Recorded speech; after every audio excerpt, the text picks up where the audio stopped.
Once upon a midnight dreary, while I pondered weak and weary over many a quaint and curious volume of forgotten lore, while I nodded, nearly napping, suddenly there came a tapping as of someone gently rapping at my chamber door. "'Tis some visitor," I muttered, tapping at my chamber door. Only this, and nothing more. Distinctly I remember it was in the bleak December, and each separate dying ember wrought its ghost upon the floor. Eagerly I wished the morrow. Vainly I had sought to borrow from my books surcease of sorrow, sorrow for the lost Lenore, for the rare and radiant maiden whom the angels named Lenore, nameless here forevermore. And the silken, sad, and certain rustling of each purple curtain thrilled me, filled me with fantastic terrors never felt before, so that now, to still the beating of my heart, I stood repeating, "'Tis some visitor entreating entrance at my chamber door, some late visitor entreating entrance at my chamber door. This it is, and nothing more." Presently my soul grew stronger, hesitating then no longer.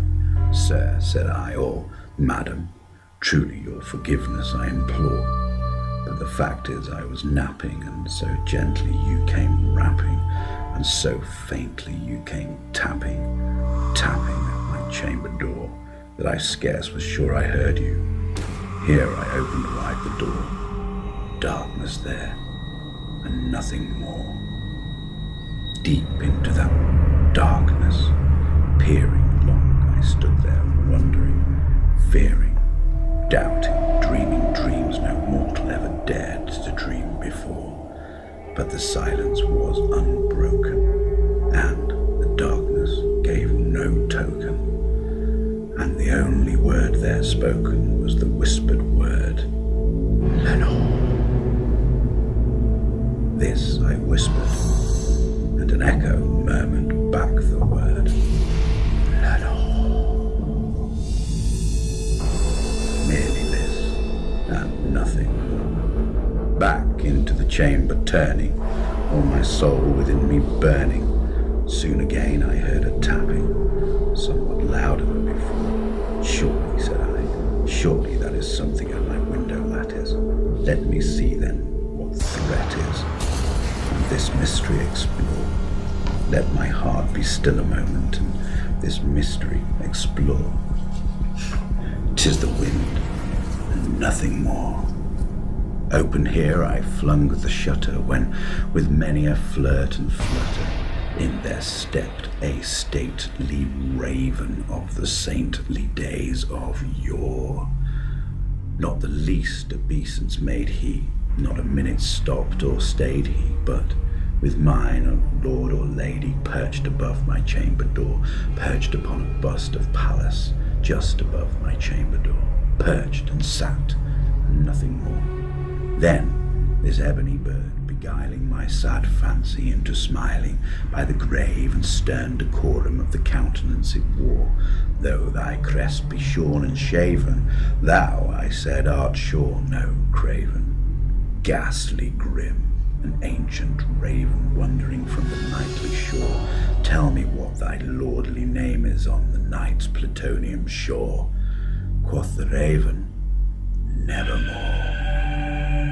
Much I marvelled this ungainly fowl to hear discourse so plainly, though its answer little meaning, little relevancy bore, for we cannot help agreeing that no living human being ever yet was blessed with seeing bird above his chamber door, bird or beast above the sculptured bust above his chamber door, with such a name as Nevermore.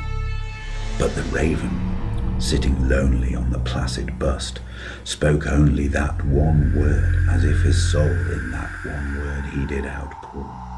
Nothing further then he uttered, not a feather then he fluttered, till I scarcely more than muttered, "Other friends have flown before, on the morrow he will leave me, as my hopes have flown before." Then said the bird, "Nevermore." Startled at the stillness broken by reply so aptly spoken, "Doubtless," said I, What it utters is its only stock and store, caught from some unhappy master whose unmerciful disaster followed fast and followed faster, till his songs one burden bore, till the dirges of his hope the melancholy burden bore of never, nevermore. But the raven, still beguiling all my sad soul into smiling, straight I wheeled a cushioned seat in front of bird and bust and door. Then, upon the velvet sinking, I betook myself to linking fancy unto fancy, thinking what this ominous bird of yore, what this grim, ungainly, ghastly, gaunt and ominous bird of yore meant in croaking nevermore. This I sat engaged in guessing, but no syllable expressing to the fowl whose fiery eyes now burned into my bosom's core. This and more I sat divining, with my head at ease, reclining on a cushioned velvet lining that the lamplight gloated o'er, but whose velvet violet lining with the lamplight gloating o'er she shall press, nevermore. Then methought the air grew denser, perfumed from an unseen censer, swung by seraphim whose footfalls tinkled on the tufted floor. Wretch, I cried, thy God hath lent thee, by these angels he has sent thee respite, and nepenthe from thy memories of Lenore. Quaff, oh quaff, this kind nepenthe, and forget this lost Lenore. Quoth the raven, nevermore. Prophet, said I, thing of evil, prophet still if bird or devil, whether tempest sent or whether tempest tossed thee here ashore, desolate yet all undaunted on this desert land enchanted, on this home by horror haunted, tell me truly, I implore, is there balm in Gilead? Tell me, I implore. Quoth the raven, nevermore. Prophet, said I, thing of evil, prophet still if bird or devil, by that heaven that bends above us, by that God we both adore, tell this soul with sorrow laden, if within the distant Aidenn it shall clasp a sainted maiden whom the angels name Lenore. Clasp a rare and radiant maiden whom the angels name Lenore. Quoth the raven, nevermore. Be that word our sign of parting, bird or fiend, I shrieked, upstarting, get thee back into the tempest and the night's plutonian shore. Leave no black plume as a token of that lie thy soul hath spoken. Leave my loneliness unbidden. Quit the bust above my door, take thy beak from out my heart, and take thy form from off my door.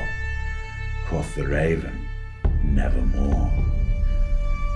And the raven, never flitting, still is sitting